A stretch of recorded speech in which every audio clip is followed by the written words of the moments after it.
Welcome to Digital Marketing News for Tuesday, June 21st. I'm your host, Jay Osterholm. As reported by Mashable.com, the big news coming out of yesterday's conference at the Internet Corporation for Assigned Names and Numbers, otherwise known as ICANN, was the much anticipated approval of the creation of generic top-level domains for brands and organizations.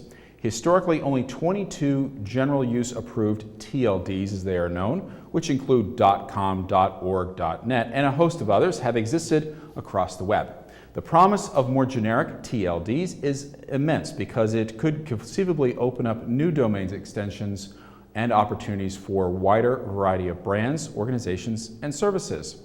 As a marketer, here are really the top 9 things you need to know right now.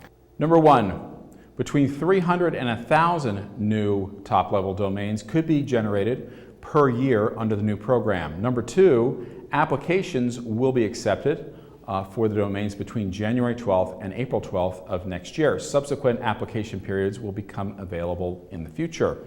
Number 3, just the evaluation fee for the prospective applicants is $185,000. That's 4 times the annual average salary of the American. Number 4, the evaluation process could be as short as 9 months or as long as 20 months.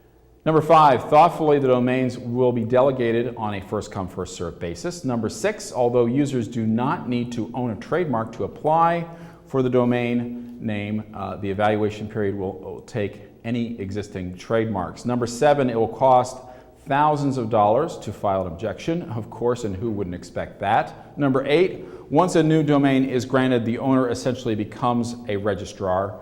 And number 9, yes, actually owning the customized domain like .google or .apple or .facebook might be something that only large corporations or government entities can afford to do. With time, it is expected that even that process will start to change, just as they did with the .com and .net space. In our second story, and as reported by the Wall Street Journal, Verizon Wireless has officially stated it is moving away from unlimited data plans for new subscribers, starting as early as next month. This is not good for anyone with data bandwidth hogging PDAs or smartphones like me. Not to mention wireless PC broadband cards, which I also have. Moving to a usage-based model may sound like a good idea at first, but as those unused minutes we used to obsess over add up, any overages will cost big bucks. This is less of a problem for simple texting, but much more of a problem for the folks downloading big files from emails and so on. Mobile data has been growing at a staggering rate in recent years, including an 89% jump in the past year, largely due to mobile phones. The increase has prompted carriers across the globe to look at alternatives to flat-rate unlimited plans. According to Verizon, quote, unlimited billing on data is simply unsustainable for the industry. And those sentiments have been echoed by nearly every wireless carrier. Sprint continues to offer unlimited data with many smartphones, while AT&T moved away from unlimited plans some time ago. T-Mobile doesn't charge overages, but does throttle data rates significantly once users hit a data tier for which they have paid. Something tells us here at Digital Marketing News that the battles over your wireless dollars are not over just yet. We have seen time and again that new technologies continue to make everything faster, cheaper, and more competitive. We suspect that within the next year, the race to offer more for less will be back on. In our third story, from 2 news sources actually, the Wall Street Journal and Newser, Japan is at the top of the computer heap for the first time in 7 years. That is exciting. Now that Fujitsu's company K-Computer, funded by the Japanese government, it is said to be the best performing machine in the world, capable of handling more than 8 quadrillion. That's 8,000 trillion calculations per second. Quite a bit.